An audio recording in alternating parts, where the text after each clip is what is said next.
반갑습니다. 오늘 12월 둘째 주 온가족 예배 오신 여러분 환영합니다. 잘 오셨습니다. 유진 어머니 먼 길을 오셨습니다. 네. 같이 합시다. 예수님을 기다리는 사람들. 네. 제목으로 함께 은혜 받기를 소망합니다. 오늘 읽은 말씀은 예수님이 태어난 그 배경을 하고 있습니다. 그래서 이 당시에 역사적으로 어땠냐면 우리 아시는 바와 같이 예수님 당시에는 로마 제국의 그 지배를 받고 있었습니다. 우리도 일본의 식민지 있었죠, 그죠? 이스라엘도 마찬가지입니다. 이스라엘도 이 로마 제국의 식민 통치를 받고 있어서 그 성경에 보면 뭐 본디오 빌라도도 나오고, 그죠? 뭐 헤롯 왕도 나오고, 뭐 이렇게 역사적으로 실존했던 인물의 이름이 나옵니다. 그거는 이제 당시의 배경이 실제라는 얘기죠, 그죠? 그래서 이렇게 로마 군인이 이스라엘의 주둔해서 지배하는 그런 배경입니다. 또 종교적으로는 이 유대인들이 옛날 방식으로 이렇게 짐승을 태워서 드리는 방식으로 예배를 드리고 있었습니다. 근데 중요한 거는 뭐 이렇게 소나 비둘기나 이렇게 태워서 예배를 드리는데 구약 방식 그대로. 근데 중요한 거는 이 성직자들이, 지도자들이 타락해서 우리가 알다시피 그 끼리끼리 통한다고 좋은 거는 자기네들 갖고 하나님 앞에 흠 있는 거 별로 뭐 이렇게 안 좋은 거는 예배 제물로 드리고, 그래서 서로 이렇게 암암리에 빼돌리고, 유명한 또 우리 복음서 보면 예수님이 성전에 들어가셔서 그 비둘기를 팔고 돈 환전하는 사람들 상을 엎으시죠. 그리고 채찍을 들고 다 쫓아내시죠, 그죠? 그런 배경을 하고 있습니다. 그러니까 영적으로, 종교적으로 이 타락하고 안 좋은 시기였습니다. 이러한 시기가 얼마나 됐었느냐? 무려 400년 가까이. 뭐 학자들마다 조금 다르지만 400년 넘을 수도 있습니다. 그러니까 오랜 세월 동안 이스라엘은 정치적으로 이 외국 이방 나라의 이 공격이나 통치를 당했던, 끊임없이 반복되는. 네. 우리나라는요, 외세의 침략을 당해서 이렇게 지배를 받은 그 기간이 역사적으로 보면 따지고 보면 한 1000년 정도 될까요? 저기 옛날 삼국시대부터 합쳐서 이렇게 쭉 본다면.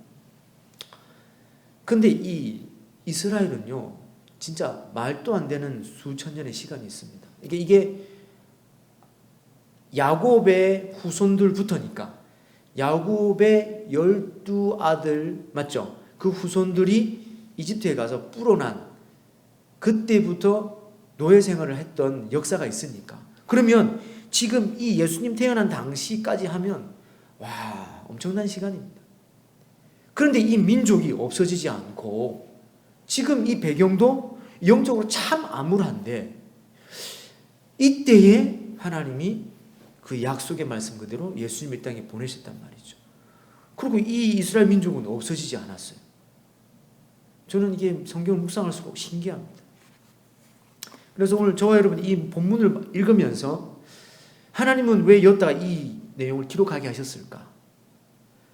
무슨 의도로?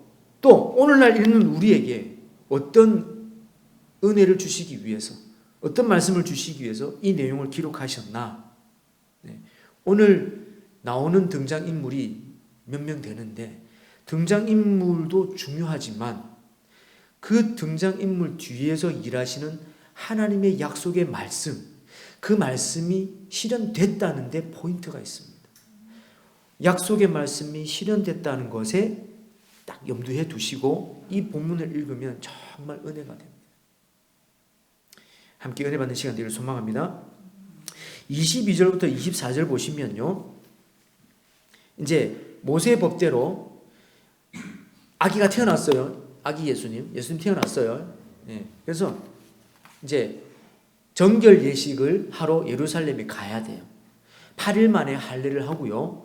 그래서 그 율법에 명시된 대로 이 제물도 드려야 되고, 하나님 모세를 통해서 이스라엘 백성들에게 법을 주셨어요. 민수기 3장 13절 우리 같이 읽겠습니다. 시작. 처음 태어난 자는 다 내 것임은 내가 애굽 땅에서 그 처음 태어난 자를 죽이던 날에 이스라엘의 처음 태어난 자는 사람이나 짐승을 다 거룩하게 구별하였음이니 그들은 내 것이 될 것임이니라. 나는 여호와이니라. 아멘. 네, 이 말씀에 근거해서 정결 예식을 해야 되는 거예요.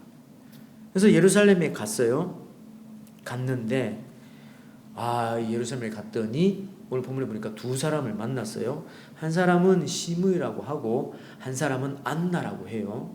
그래서 나이가 많은 이 두 사람을 만났는데 중요한 거는 말씀드렸듯이 두 사람이 어떤 사람이냐도 중요하지만 하나님이 어떻게 해서 만나게 하셨고 또 어떤 의미를 가지냐 이 말이에요.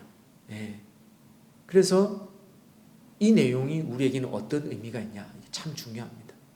지금 이제 12월 첫 주부터 4주간 대림절 혹은 대강절이라 그러는데 성탄에 즈음해서 이제 절기를 보냅니다. 물론 역사적으로 따지고 보면요, 원래 크리스마스는 12월이 아니라고 합니다.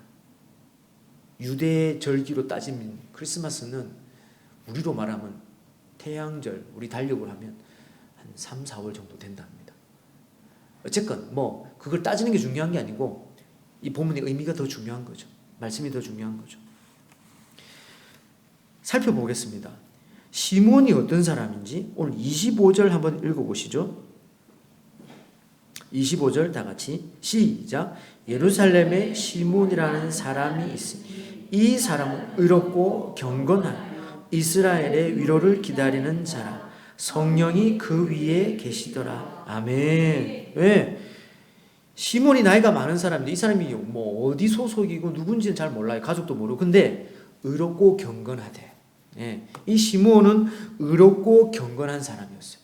그리고 계속해서 나오지만 26절, 27절 성령이 함께 하신 사람이었어요. 그리고 32절에 보니까 주의 백성 이스라엘의 영광이니다는 고백을 하죠. 다시 말하면 하나님의 영광을 소망하는 사람이었어요. 하나님이 이런 사람에게 아기 예수님을 만나게 했어요.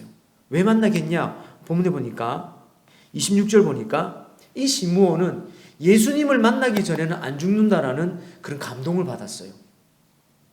특별한 감동이죠. 누구에게나 주시는 그런 말씀과 감동은 아닌 것 같습니다. 이 사람이 성령의 인도를 따라 마음에 자꾸 성전으로 가고 싶어. 마음에 어느 날 갑자기 어느 시간에 성전으로 가고 싶어. 그래서 갔는데 만났단 말이죠. 이 아기를 안고 하나님 앞에 감사의 기도, 감동해서 그 감동이 자기의 그냥 직감도 아니었고 그냥 긴가민가 한 것일 수도 있지만 그러나 오늘 본문에 보니까 만났어. 보자마자 하나님을 찬양하면서 이제 종을 평안히 놓아주십니다. 뭔 말이에요? 죽을 때가 됐습니다. 이제 왜냐하면 이 사람은 내가 하나님 품으로 간다는 걸 직감한 것 같아요. 이 예수님을 봤기 때문에. 그래서 이제 이 고생하는 이 땅의 삶을 이제 끝내고 내가 하나님한테 간다 이거예요. 여러분 이 신앙이 중요한 거 아니겠습니까? 시몬이 계시를 받았다, 성령의 감동, 인도함을 받았다 그거보다 이 이면에 깔려 있는 내용은 내가 이제 예수님 봤으니까 나는 주님 품에 간다. 이 고백 아니겠어요? 네. 시몬은 이거를 30절에 이렇게 얘기합니다. 내 눈이 주의 구원을 보았사오니. 아멘. 그러면서 이스라엘의 영광입니다. 영광이란 말은요, 칭송하고 존귀하고 명예롭다는 얘기예요. 그러니까 이 아기 예수님은 이스라엘의 존귀고 명예고 찬송이고 그렇다는 뜻이죠. 이 부모가 깜짝 놀라는 거예요. 저 양반 처음 본 사람인데 어떻게 우리 아기를 알지? 그러면서 하나님 앞에 감사하네. 깜짝 놀란 거죠.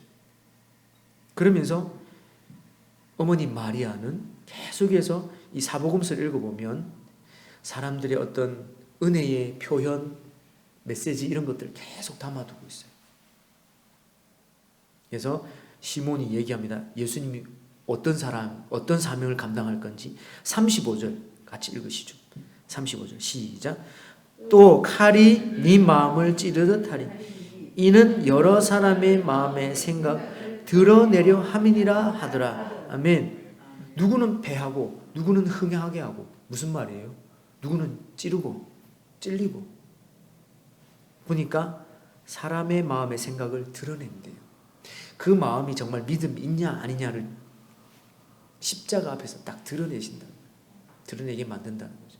예수님이 이런 일로 십자가에 달리실 건데 어머니 입장에서는 마음이 찔리죠. 네, 가슴 아프죠. 이런 예언을 합니다. 또 한 사람 안나라는 사람이 있는데 36절죠. 36절 같이 읽겠습니다. 시작. 또 아셀 지파 바누엘의 딸 안나라 하는 선지자가 있어 나이가 매우 많았더라. 그가 결혼한 후 7해 동안 남편과 함께 살다가 7년밖에 안 살았네. 신혼생활이 7년밖에 안 됐어. 그래 죽고 남편은 죽어서 과부가 됐어. 84세 동안 어떻게 했냐? 성전에서 주야로 금식하고 하나님을 섬기고. 근데 오늘 36절에 보니까 이 안나라는 이분은 선지자라고 얘기하고 있어요. 딱 생각이 드는 부분이 혹시 있으십니까? 선지자라고 했을 때 예수님 당시의 마지막 선지자가 누구예요? 세례 요한이죠. 혹은 엘리야라고 합니다. 근데 따지고 보면요, 세례 요한 이전에 예수님의 탄생을 증거한 사람은 세례 요한이 마지막 세례 요한이 아니고 안나 한 사람 더 있습니다. 선지자래요. 선지자. 성전을 떠나지 않았대요. 주야로 금식하면서 기도하고 하나님을 섬겼대요. 그러면서 예수님에 대해서 증거한 사람입니다. 성경 분명하게 이는 선지자라. 선지자가 뭐예요? 계시를 받아서 사람들한테 전하는 사람이에요. 네. 세례 요한뿐만 아니라 이 안나라는 선지자가 여기 이때까지 살고 있었어요. 84세가 되도록. 학자들이 105세까지 봅니다. 많이 봤을 때는 역사적으로 볼 때 이 사람을 어쨌건 이 84년 동안 기도하면서 섬겼는데 이때에 예수님을 만나서 이분이 바로 메시아다라고 사람들에게 증거했다 이 말이에요. 이것이 중요합니다. 오늘 본문에 안나와 시몬을 보면 중요한 부분이 한 가지 발견이 되는데 그건 뭐냐면 하나님의 인도하심을 끝까지 의지하고 하나님의 말씀을 끝까지 믿었다는 겁니다. 이게 그냥 이렇게 얘기하면 와닿지 않을 거예요. 제가 다시 배경을 말씀드릴게요. 자, 보십시오. 이 두 사람의 믿음이 얼마나 귀하냐면요. 생각해 보십시오. 예수님 당시에 정치적으로는 아까 말씀드렸지 제국의 통치가 있었어요. 우리 아버님 어머님 일제 시대 때 생각나세요? 6.25 전이에요. 그죠? 얼마나 어려웠어요. 이름도 바꿔야 되고 내 마음대로 다니지도 못하고 심지어는 어느 구역은 의심스럽다. 독립운동가들이 뭐 활동한다 의심스럽다 해가지고 마음대로 누구 만나지도 못해요. 더 심한 거는 조선인들을 경찰로 세워가지고 어머니 혹시 영화 중에 좀 됐습니다만 박상민이 주연한 장군의 아들 1, 2, 3 아세요? 보셨어요? 안 보셨어요? 듣긴 들으셨죠? 네. 김두한 배경으로 하는. 네. 그 일제시대 때. 결국 김두한이 일본 순사를 잡아서 쉽게 말해서 이렇게 족치는데 조선인이었어요. 김두한이 뭐냐면 너는 같은 조선인으로서 조선인을 팔아넘기냐? 너는 일본 사람보다 더 나쁘다. 그래가지고 끝장을 봐버려요. 그 장면이 기억납니다. 식민지로 산다는 거는 그만큼 고통이에요. 여자들 강제로 다 잡아갔죠. 남자들 군인 다 징용해가 버렸죠. 금 캐갔죠. 철 가져갔죠. 쇠, 솥뚜껑, 숟가락 다 가져갔죠. 이 땅에 좋은 거는 다 가져갔어요. 심지어 검은 소도 가져갔죠. 좋은 거는 다 가져갔어요. 나만 하는 게 없어요. 엄청나게 가난하게 살아야 되고, 멀리 역사적으로 볼 때는 이게 다른 나라보다 회복이 더딜 수밖에 없는 그런 정말 암울한 시기예요. 그리고 이 당시는 지금 이런 시대가 아니고 왕이 한마디면 그냥 다 죽는 거예요. 그죠? 저기 로마 황제 명령까지 안 가도 돼요. 여기 지역을 다스리는 분봉왕, 총독 한마디면 끝나는 거예요. 그리고 그 밑에 유대인들을 세워서 세금을 징수하는 그 세금, 쉽게 말하면 삭개오 같은 사람, 마태 같은 사람, 세리잖아요. 세금 징수하잖아요. 그 사람이 한마디면 그냥 끝장나는 거예요. 그 가정은, 그 사람은. 그러한 암울한 시기였어요. 그리고 종교적으로 이 지도자들이 타락해가지고 자기네들 배만 불리지 약한 사람들 안 돌봐요. 이 당시 약한 사람들, 뭐 지금도 약한 사람들 누구예요? 과부, 어린애들, 나이든 여자분들, 맞죠? 사회적으로 얼마나 약해요. 이 사람들은 그냥 뭐 진짜로 하나님의 기적 아니면 살아남을 수 없는 그런 시기였어요. 그뿐만 아니라 질병도 엄청 많았어요. 네. 골마 터지고 문둥병에다가 장티푸스에다가 뭐 감기 한번 걸리면 끝나는 거예요. 이 당시에 문둥병이 무서웠죠. 그러다가 귀신도 들리고. 여러분 생각해 보세요. 정말 예수님이 오시지 않았다면 이 시기는 그야말로 지구 역사상 가장 암울한 시기, 영적으로 봤을 때. 그래서 하나님이 이때 예수님이 보내주신 것 같아요. 그래서 이 예수님이 오신다는 약속을 믿고 있었던 시므온과 안나 같은 사람들이, 소수의 사람들이 얼마나 귀하냐 이 말이에요. 얼마나 귀하냐 이 말이에요. 그 사람들이 예수님을 보고 한눈에 알아보고 그 말씀이 이루어졌다. 드디어 이루어졌다. 오늘 보세요.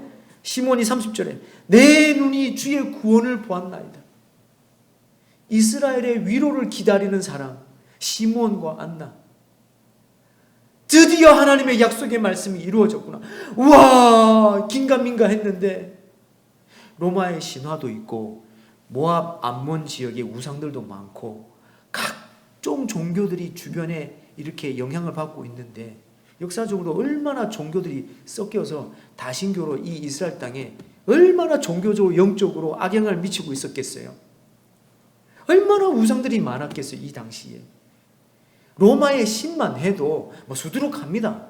바다의 신, 바람의 신, 제우스, 뭐 헤라, 뭐 아폴로, 뭐 포세이돈, 뭐 얼마나 많아요. 그것도 사람하고 결혼해가지고 낳은 그 자식도 또 신이래.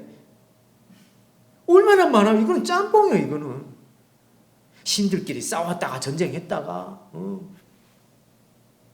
그런 문화가 로마 제국, 그리스, 뭐 주변 나라들 뭐 엄청 많았어요. 얼마나 혼란스럽고 어떻게 내가 중심을 잡고 이 말씀을 믿어야 될지 갈 바를 알지 못하는 이런 때에 약속의 말씀을 끝까지 믿고 마침내 예수님을 봤을 때 그 감격이 얼마나 컸을까. 저는 이 말씀을 알고 있지만 또 읽으면서 제가 감격스러워가지고 어제 혼자 감사하다 혼자서. 여러분 마찬가지입니다. 오늘 저와 여러분이 이렇게 소수로 앉아있지만 우리에게 말씀하시는 것 같아요. 하나님, 이 말씀이 변치 않아서 우리에게까지 왔는데 이게 뻥이 아니고 인간인가 할 때도 있지만 마침내 우리에게 이 말씀이 이루어지는 날, 그날이 언제예요? 예수님 다시 오십니다. 아멘이시죠? 우리가 그거 믿고 있는 거죠. 마침내 우리가 그거를 경험했을 때 얼마나 하나님 앞에 감격스러울까. 저는 이 부분을 보면서 우리가 앞서서 그거를 간접 경험하게 하시는 것 같아요. 그때 너희들이 이런 감격이 있을 거야. 저희에게 위로를 주시는 것 같아요.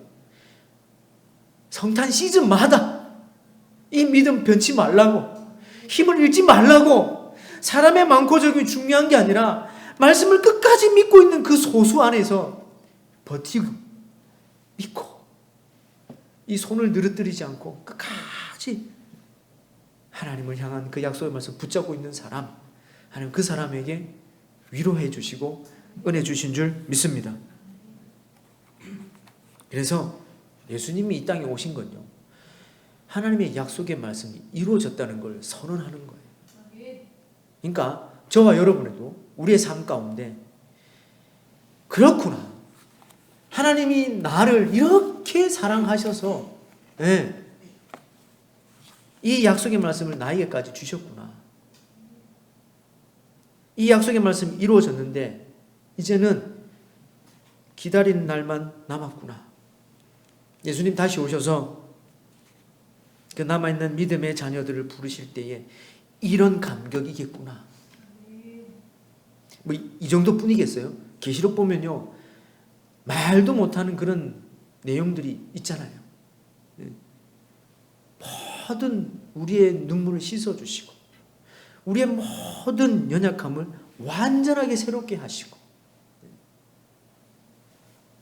제가 저희 어머님 소천하실 때, 장례 때 저희 어머니 이렇게 마지막 모습을 보면서 이제 저기 화장으로 들어가기 전에 마지막 얼굴을 보면서 제가 눈물이 나면서 하나님 저에게 믿음을 주신 것 같아요. 생각이 나요. 여러분, 우리가 죽는다는 게 무슨 의미일까요? 성경의 표현 그대로 잔다라고 말할 수 있습니다. 잔다. 우리가 어제 저녁에 딱 눈 감았을 때 자고 그냥 눈 떠서 새 아침을 맞잖아요. 맞죠? 그럴 것 같아요. 왜냐하면 하나님의 시간은요, 천년이 하루 같고 하루가 천년 같고, 우리는 수십 년, 수백 년 전에 죽은 사람이나 지금 죽는 사람이나 눈 딱 감으면 생명이 끝나면 그냥 잠자고 있어요. 그냥. 그리고 마지막에 예수님이 이 땅에 공중 재림하실 때 천사들의 나팔을 빰빠라밤 빠빠빠빠 부를 때 이 땅에서 정말 완벽한 새로운 몸과 새로운 영으로 공중에서 주님을 영접할 때 마치 어제 잠깐 눈 감고 떴던 것처럼 느껴질 것 같아요. 엄청나게 황홀하고 엄청나게 위로가 되고 그럴 것 같아요. 같이 합시다. 예수님을 기다리는 사람들. 아멘. 저와 여러분이 예수님 기다리는 사람 맞죠? 믿으시죠? 왜? 그러면요, 우리는 이 땅의 삶을 예수님처럼 살 수 있습니다. 말은 디디고 여기 살지만 우리의 소망은 저 천국을 향하고 있으니까. 지금 많은 사람들이 하나님을 떠나고 성탄을 그냥 선물 주고받는 시즌으로 즐기고 욕심에 자기의 만족에 빠져 살고 있지만, 그래도 저와 여러분은 거다 대고 외쳐야만 됩니다. 예수님 다시 오신다. 오직 예수님만 구원이시다. 정신 차려라. 이때 당시나 지금이나 똑같은 것 같습니다. 이게 사실 따지고 보면요, 식민 통치를 받고 있었지만 따지고 보면 유대인들 자기네들끼리 속이고 속고 자기네들끼리 그러고 있었어요. 왜요? 타락하니까. 정신 못 차리고. 그러니까 밖에서 툭 치면 폭삭 무너지죠. 안 그러겠어요? 내적으로 강하면요, 밖에서 치면 어려워요. 방어가 강해요. 쉽게 안 무너져요. 근데 자기네들끼리 막 타락하고 넘어지고 있으니까 밖에서 쑥 와가지고 그냥 툭 치니까 싹 무너져 버리죠, 그냥. 그리고 지도자들은 로마 제국과 결탁해가지고 세금 바치면서 자기는 배부르게 살고, 예나 지금이나 예수님을 기다리는 경건한 소수의 사람들, 하나님 참 기뻐하시는 것 같습니다. 여러분, 그거 느껴야 돼요. 하나님 참 나를 기뻐하시는구나. 그거를 느껴보셔야 돼요. 이게 말씀을 읽으면서 그런 감동이 오셔야 돼요. 왜요? 이거 하나님의 말씀이고 성령으로 기록되었고 내가 읽으면 읽을수록 성령이 깨우쳐 주시고 알게 하신다고 약속하셨으니까. 그러니까 우리는 성경 읽어야 됩니다. 읽으면서 이런 감동을 느껴봐야 됩니다. 하나님 나를 부르시는 이유가 있구나. 나를 지금 이 시대에 살게 하신 이유가 있구나. 오늘 이 예수님 당시에 시몬과 안나를 통해서 하나님의 영광을 드러낸 것처럼 저와 여러분이 제가 부족하죠. 연약하죠. 그러나 이 연약한 우리에게 함께 하시고 오늘 이 말씀을 주시고 우리에게까지 이 기쁜 소식을 주시는 하나님, 변함없으신 하나님의 이 약속의 말씀 우리가 기대하고 나중에 천국에서 다시 만납시다. 네, 멋진 모습으로 하나님을 찬양하는 영광스러운 모습으로 다시 만나서 그때에 맞았죠, 그죠? 그랬죠, 그죠? 그 감격은 몰라요. 모르는 사람은 몰라요. 교회 다니지만 그 감격을 한 번이라도 누려본 사람은 그 감격에 들어옵니다. 성령이 인도하시거든요. 근데 맛보지 못한 사람은 그냥 왔다 갔다 합니다. 교제의 목적, 그냥 커뮤니티의 목적으로 그게 아닙니다. 우리 신앙은 성령의 감동입니다. 처음부터 끝까지. 그래서 변화되는 사람은 이 성령에 감동돼서 손을 내밉니다. 예수님 믿으세요. 내 사랑을 받아주세요. 내 섬김을 받아주세요. 제가 기도하고 있습니다. 힘내세요. 네, 남들은 알든지 모르든지 상관없어요. 그냥 내가 좋아서 하는 거예요. 그게 하나님 참 기뻐하세요. 네. 여러분 힘내시고 흔들리지 않는 믿음으로 의롭고 경건하게 살아서 하나님이 위로하시고 축복하시는 인생 되기를 간절히 축원합니다.